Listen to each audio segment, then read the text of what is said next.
के बाद छत्तीसगढ़ में कांग्रेस की हार पर पूर्व मंत्री और दिग्गज नेता जय सिंह अग्रवाल ने नाम लिए बिना प्रदेश के मुखिया भूपेश बघेल पर ठीकरा फोड़ दिया है हार का। उन्होंने कहा है कि इस चुनाव में एकजुटता नहीं थी। इस बार का चुनाव सेंट्रलाइज था, मंत्रियों को पावर नहीं मिल पाई। एक ताकत सेंट्रलाइज होकर कुछ लोगों के साथ सरकार चलाती रही। नाम लिए बिना जय सिंह अग्रवाल ने भूपेश बघेल पर निशाना साधते हुए कहा कि खेतों को सुरक्षित रखने के लिए बाड़ा बनाया जाता है। अगर वो बाड़ा ही खेत को खाए तो क्या होगा?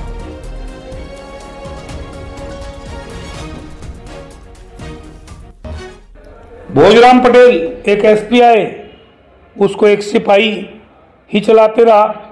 उस सिपाही ने करोड़ों रुपए धन अर्जित किया, अवैध सारे धंधे कोरबा में चालू करवाए। फिर एक आपके उदयकिरण एसपी आए, उसने तो सारे रिकॉर्ड तोड़ दिए। जो कोयला कबाड़ और डीजल चोरी के जो धंधे थे उनको और ज़्यादा बढ़ावा दिया। यहाँ गैर प्रांतीय गुंडों को लाके बसाया गया। इन लोगों ने पूरे कोरबा के माहौल को पूरे 4.5 साल तक बिगाड़ दिया। यहाँ पे सरकार की इतनी इनकम्बेंसी पैदा की और इस प्रकार के सुनियोजित ढंग से षड्यंत्र के अपराध करवाए, जिससे सरकार की छवि खराब हुई और उस सब का खामियाजा हम लोगों को भुगतना पड़ा। तो इसी पर अधिक चर्चा करने के लिए सीधे रायपुर का रुख कर देते हैं। युगल तिवारी हमारे साथ जुड़ गए हैं। युगल, कांग्रेस में हार के बाद हाहाकार और अब सिर फुटबॉल का माहौल हम देख रहे हैं। पहले बृहस्पति सिंह ने टीएस सिंहदेव और कुमारी शैलजा को घेर दिया, अब जय सिंह अग्रवाल घेर रहे हैं बगैर नाम दिए सीधे सीएम भूपेश बघेल को। ये बिल्कुल देखिए, टिकट वितरण से लेकर के जिस तरह से सेंट्रलाइज का कमांड रखने की बात कही गई है, ये काफी चौंकाने वाली बात है और काफी अजरज भरी बात है। हमेशा बैठकें होती थी तो उन बैठकों को, उन मुद्दों को आखिर पहले क्यों मंत्री होते हुए भी नहीं रखा गया? आखिर इतनी एंटी इनकम्बेंसी थी तो उस पर चर्चा क्यों नहीं की गई, रायशुमारी क्यों नहीं की गई? और एक जो सर्वे की बात थी, सर्वे पर भी सवाल उठाए गए, टिकट वितरण को लेकर के सवाल उठाया गया है। तो बैक टू बैक इस तरह से बड़े मंत्रियों के और जो वरिष्ठ नेताओं के बयान आ रहे हैं। और जिस तरह से बृहस्पति सिंह है, पूर्व विधायक है, उन्होंने टीएस सिंहदेव को घेरा है, तो बिना नाम ना लेते हुए मुखिया पर इस तरह से हमला करना। और साथ ही साथ इससे पहले भी अमरजीत भगत के जो बयान आए थे, अब इन सभी बयानों का अगर हम बात करें तो बीजेपी जैसे पहले भी कहते आ रही है कि कांग्रेस में अंतरकलह बिल्कुल है, तो इन ये जो बयान है और एक दूसरे को कटघरे में खड़े करना, ये उन्हीं की ओर इशारा करता है और उन्हीं कलह को जन्म भी देता है। तो बीजेपी को एक बार फिर से मौका मिलेगा। हालांकि कांग्रेस अब विपक्ष में है, लेकिन बड़ी बात यही है कि इस तमाम जो मंत्रणा है, जो बातें हैं, पार्टी फोरम में अगर पहले रखी जाती तो कांग्रेस की इस तरह की किरकिरी नहीं होती, बड़ी जो पराजय है वो नहीं होती। अब पछताए होत क्या चिड़िया चुग गई खेत, ये कहावत है। अब इतनी बड़ी हार मिली है तो इस तरह से बोला जा रहा है। अभी जो प्लेटफॉर्म है उस पर अगर बोलते तो बात और होती, लेकिन अब जब बातें इस तरह के सामने आएगी तो कांग्रेस को और भी जवाब देना होगा। सबसे बड़ी बात तो यही है कि जिस तरह से उन्होंने जय सिंह अग्रवाल ने भी कह दिया कि किसान के भरोसे थे, एक तरह से उनका इशारा यही था। शहरी क्षेत्रों में हार का ठीकरा भी फोड़ दिया। तो ये कहा जा सकता है कि कांग्रेस से एक एक करके अब इस तरह के जो बयान आ रहे हैं, तो बेहतर यही होगा कि जो कांग्रेस के बड़े नेता जो हारे हैं वो भी समीक्षा करें कि आखिर उनकी एंटी इनकम्बेंसी इतनी क्यों थी। और इस तरह के अगर बार बार पार्टी को ही बिल्कुल युगल, अंतर्कलह तो है ही, अंतर्कलह तो है ही। अनुशासन की बेहद कमी है कांग्रेस में, क्योंकि हमने देखा है कि आज ही 2 नेताओं ने आरोप लगा दिए हैं पार्टी पर हार की वजह से। युगल, बहुत शुक्रिया आपका। आगे बढ़ेंगे। कांग्रेस के पूर्व विधायक बृहस्पति सिंह ने चुनाव में हार के बाद कांग्रेस नेताओं पर बड़ा आरोप लगा दिया। बृहस्पति सिंह ने टीएस सिंहदेव पर आरोप लगाया, कहा टीएस सिंहदेव ने अमित शाह से मिलकर कांग्रेस के लिए षड्यंत्र रचा था। वो जोगी को भी दोबारा मुख्यमंत्री नहीं बनना देना चाहते थे, उसी तरह भूपेश बघेल को दोबारा सीएम नहीं बनने देना चाहते थे। बृहस्पति सिंह ने कुमारी शैलजा को भी नहीं छोड़ा। आरोप लगा दिया कि कुमारी शैलजा बॉम्बे की हीरोइन की तरह फोटो शूट कराने में बिजी थी, टीएस सिंहदेव को हीरो बना रही थी। कान पकड़कर टीएस सिंहदेव को बाहर कर देना चाहिए। मैं खड़गे राहुल गांधी, सोनिया गांधी से मांग करूंगा। ये कहते हैं बृहस्पति सिंह।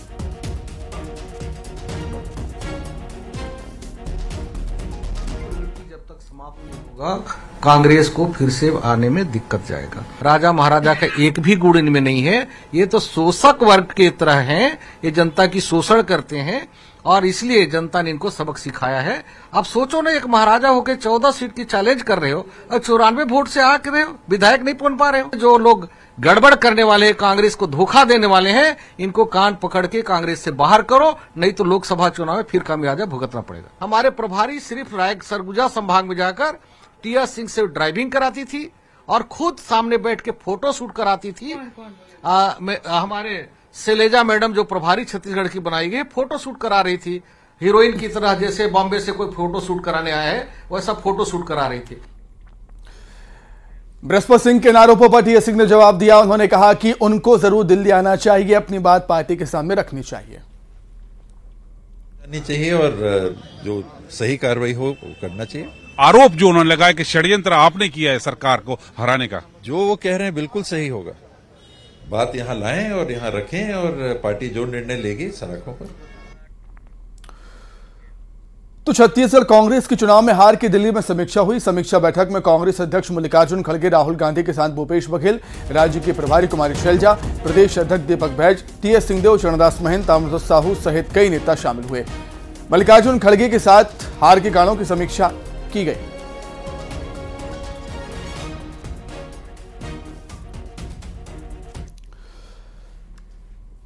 वहीं बैठक के बाद कुमारी शैलजा ने मीडिया से बातचीत में कहा कि चुनाव सबने देखा, चुनाव पर सबने विचार रखे, हम हारे हैं। कोई भी सर्वे हो, सबने कांग्रेस को जिताया था। वोट प्रतिशत में कोई बदलाव नहीं आया। शैलजा ने कहा कि निराश या हताश नहीं है। उन्होंने कहा कि हम लोकसभा चुनाव मिलकर लड़ेंगे।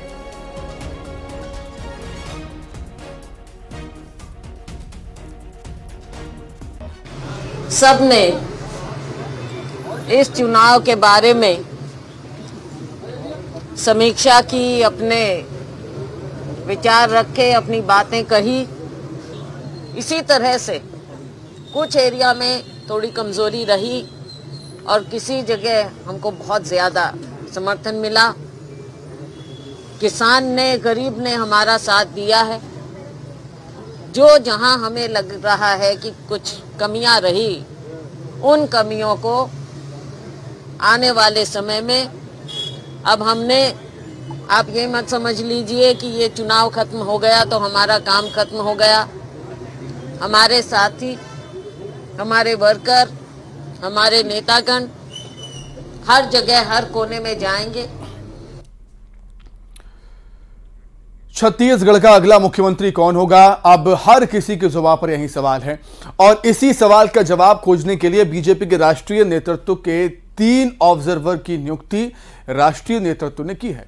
माना जा रहा कि बहुत जल्द अब सीएम के नाम का ऐलान भी कर दिया जाएगा।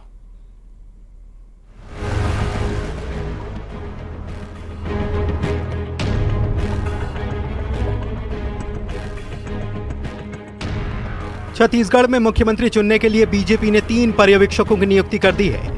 तीनों ऑब्जर्वर केंद्रीय मंत्री अर्जुन मुंडा, सर्बानंद सोनोवाल और पार्टी महासचिव दुष्यंत कुमार गौतम कल तक रायपुर पहुंच जाएंगे। इसके बाद प्रदेश प्रभारी ओम माथुर और नितिन नवीन के साथ विधायकों की रायशुमारी होगी। कहा जा रहा है कि शनिवार या रविवार को विधायक दल की बैठक में सीएम के नाम का ऐलान किया जा सकता है। वैसे सीएम पद की रेस की बात करें तो प्रदेश के 4 बड़े चेहरे इसमें शामिल हैं।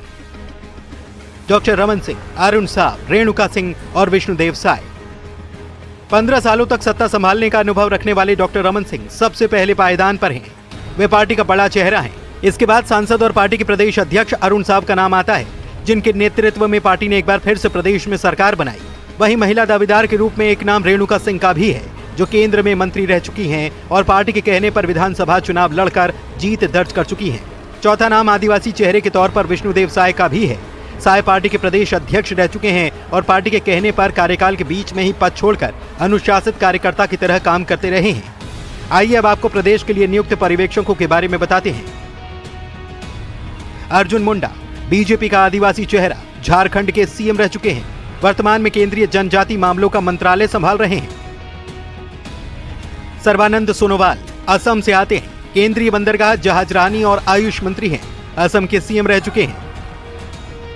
दुष्यंत कुमार गौतम अनुसूचित जाति वर्ग के नेता हैं। संघ की पृष्ठभूमि से आते हैं। वर्तमान में बीजेपी के राष्ट्रीय महासचिव हैं। राष्ट्रीय नेतृत्व ने छत्तीसगढ़ के चुनाव के बाद यहाँ के विधायक दल की बैठक लेने के लिए 3 पर्यवेक्षक नियुक्त किए हैं। अर्जुन मुंडा जी, सोनवाल जी और तीसरा गौतम जी, संगठन के महामंत्री। मुझे लगता है कि ये तीनों पर्यवेक्षक आएंगे और सभी चुने हुए विधायकों से राय मशविरा लेके और उनके राय के आधार पे केंद्र से सहमति लेकर दल के नेता का चयन की प्रक्रिया को समाप्त करेंगे। कुल मिलाकर शनिवार को रायपुर पहुंच रहे 3 केंद्रीय पर्यवेक्षक सीएम का चेहरा चुनने के लिए ही आ रहे हैं। ऐसे में देखना होगा कि इस बार पार्टी का सीएम पद का चेहरा कौन होगा। क्या पार्टी सामान्य वर्ग के चेहरे पर फिर से दांव खेलेगी या फिर ओबीसी चेहरे को सीएम बनाया जाएगा। सवाल ये भी कि क्या छत्तीसगढ़ को पहली महिला मुख्यमंत्री मिलने वाली है या फिर आदिवासी बाहुल्य राज्य में बीजेपी आदिवासी चेहरे को भी चुन सकती है। Bureau report, news 18।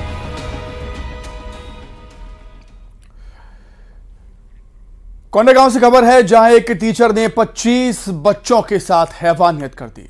शिक्षिका ने बच्चों के हाथों पर गर्म तेल डाल दिया, जिससे बच्चों के हाथ झुलस गए। बताया जा रहा है कि शौचालय गंदा होने पर टीचर ने बच्चों के हाथों पर गर्म तेल डाल दिया था। मामला माकड़ी ब्लॉक के पूर्व माध्यमिक स्कूल कैरावाही गांव का है। इतना ही नहीं, शिक्षकों ने धमकी देकर बच्चों का मुंह भी बंद करा दिया। मामला सामने आने के बाद शिक्षा विभाग के अधिकारी ने कुछ भी कहने से इनकार कर दिया है। इस घटना पर होने की सजा उनके गर्म हाथों में तेल डालकर दी गई। अब पूरे मामले पर बच्चे जो हैं डरे हुए हैं। वहीं शिक्षक और यहाँ की जो प्रधान अध्यापिका है पूरे मामले को दबाने का प्रयास कर रही है। कोई ये बताने को तैयार नहीं है कि आखिर घटना हुई तो कैसे हुई। यहाँ तक कि स्कूल के स्टाफ जो हैं वो ये कह रहे हैं कि घटना बच्चों के द्वारा आपस में की गई है। शिक्षा विभाग के अधिकारी कर्मचारी यहाँ पर आकर जांच करके चले गए, पर मामले को लेकर ग्रामीणों में और पालकों में यही कहना है कि मामले में लीपापोती की जा रही है और मामले को दबाने का पूरा प्रयास किया जा रहा है। और इस घटना जो बच्चों के हाथ में गर्म तेल डालने की जो घटना है, उसमें एक शिक्षिका का नाम सबसे पहले सामने आ रहा है। बहरहाल देखना होगा कि जांच में मामला खुलकर सामने आता है या उस शिक्षिका पर किस तरीके की कार्रवाई प्रशासन और शासन करती है। न्यूज़ 18 के लिए कैरावाही से विवेक श्रीवास्तव। स्कूल की घटना बता रहे हैं सर। बच्चे द्वारा जो मेरे को जानकारी मिला है कि लेडीज़ बाथरूम में किसी ने टॉयलेट कर दिया था और पानी नहीं डाला था, तो इसकी वजह से यहाँ पर बच्चे लोग से या मैडम लोग से क्या चर्चा हुआ कि गरम तेल हाथ में डाला गया है जिसमें फोफला आ गया है ना। और बता रहे हैं कि इसमें 25 बच्चे लोग का हाथ में फोफला आ गया है। ये जानकारी मिलते ही मैंने तुरंत यहाँ घटनास्थल पर पहुँचा हूँ मैं, और यहाँ के सरपंच को भी जानकारी दिया मैंने, और अधिकारी कर्मचारी लोग भी सभी लोग आए थे और जो कार्रवाई कर रहे हैं वो कर रहे हैं। छत्तीसगढ़ में नई सरकार के गठन से पहले ही नगर निगम एक्शन में है। नगर निगम सभी अवैध अतिक्रमण चखना सेंटर्स पर कार्रवाई कर रहा है। कोरबा, अंबिकापुर, जांजगीर चांपा, सूरजपुर, रायपुर, बिलासपुर समेत कई इलाकों पर निगम का बुलडोजर चला। 6 अवैध दुकानों को ध्वस्त कर दिया गया। वहीं इस पर राजनीति भी शुरू हो गई। कई नेताओं ने इसे बुलडोजर सरकार का आगमन भी कहा है।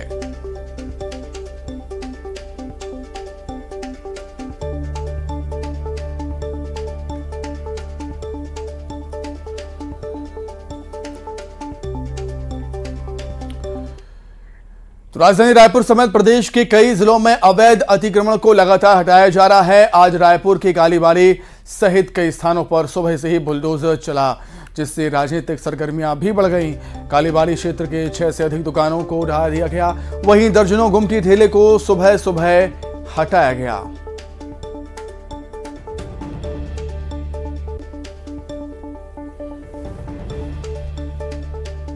शिकायतें मिल रही थी कि दुकानदार जो हैं वो सड़कों पर भी अपना सामान निकाल लेते हैं, इसके कारण यातायात बाधित होता है। इस पर यातायात पुलिस के द्वारा लगातार कार्रवाई की जा रही है, समझाइश दी जा रही है। हम लाउड स्पीकर के माध्यम से अनाउंस भी कर रहे हैं कि जो भी अपना सामान अपने दुकान से बाहर निकाले वो अंदर कर ले, अन्यथा कार्रवाई की जाएगी। और हम नगर निगम को भी लिख सकते हैं कि उनका दुकान का जो भी को भी अनुमति जो दी गई है उसको भी निरस्त करने के लिए लिखा जा सकता है। इस प्रकार से हम अनाउंस कर रहे हैं, लोग अपना सामान हटा भी रहे हैं और लगातार ये प्रक्रिया जारी। राजधानी रायपुर में यातायात व्यवस्था सुदृढ़ करने के लिए अभी भी लगातार बुलडोजर चल रहा है और आप देख सकते हैं कालीबाली चौक में भी 2 दुकानों पर बुलडोजर चला है। सुबह बुलडोजर से इसे ध्वस्त किया गया है और पुलिस का निगम का कहना है कि यातायात प्रभावित हो रहा था, इसलिए लगातार जो सड़क किनारे अवैध रूप से गुमटी ठेला लगाए गए हैं या फिर अवैध कंस्ट्रक्शन किया गया है उन्हें लगातार हटाने की कार्रवाई जारी है। और अभी भी पुलिस का कहना है कि जहां जहां निगम है वो फोर्स मांग कर रही है वहां पर दिया जा रहा है और ऐसे अतिक्रमण को सड़क के किनारे से लगातार हटाया जा रहा है। कैमरा पर्सन राजेंद्र चौधरी के साथ केवल तिवारी, न्यूज़ 18 रायपुर, छत्तीसगढ़। बात करेंगे जशपुर की, जहां युवक ने नाबालिग का अपहरण कर दिया। युवक ने नाबालिग का कुनकुरी बस स्टैंड से अपहरण किया और उसे अंबिकापुर ले जाने की तैयारी में था, लेकिन पुलिस ने सक्रियता दिखाते हुए आरोपी समीर अंसारी को गिरफ्तार कर लिया है और नाबालिग को सकुशल बरामद भी कर लिया है।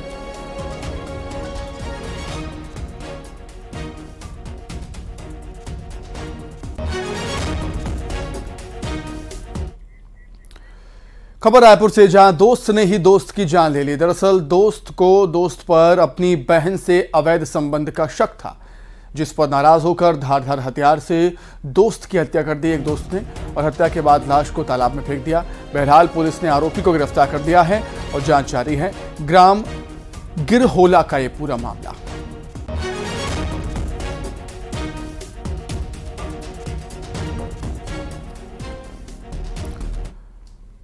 छत्तीसगढ़ में धान खरीदी चल रही है। इस दौरान बड़ी संख्या में बाहरी राज्यों से भी लोग धान लेकर बेचते हैं। इसी कड़ी में जगदलपुर में अवैध रूप से लाए जा रहे धान पर कार्रवाई करते हुए पुलिस ने 340 बोरी धान जब्त किया। आपको बता दें, यह धान उड़ीसा से लाया जा रहा था और इसे बस्तर में खपाने की तैयारी थी।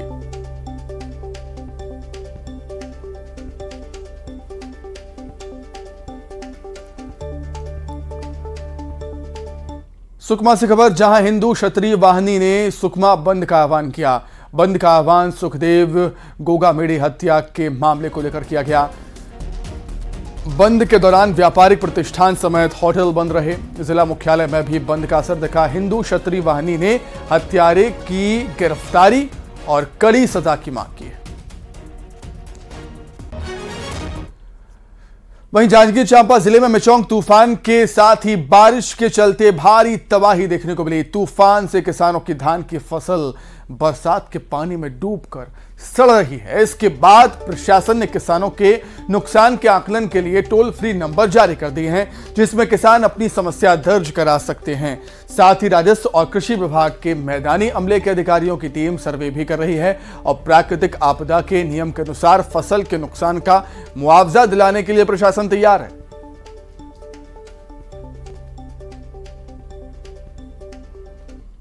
कृषि विभाग और राजस्व विभाग के अमले को, फील्ड के अमले को जो है आदेशित किया गया था कि जहाँ कहीं भी किसानों की खड़ी फसल है और वो खराब हो गई है पानी से, बरसात से जो है, उसमें RBC 6.4 राजस्व पुस्तक परिपत्र 6.4 में प्रावधान है कि प्राकृतिक आपदा से अगर जनधन की हानि होती, फसल की क्षति होती है तो उसमें मुआवजा देने का प्रावधान।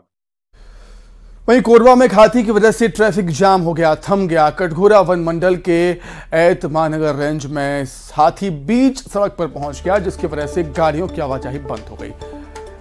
ऐत महानगर रेंज के अलग अलग क्षेत्रों में 60 हाथियों का दल घूम रहा है। वन अमला हाथियों को जंगल की तरफ खदेड़ रहा है।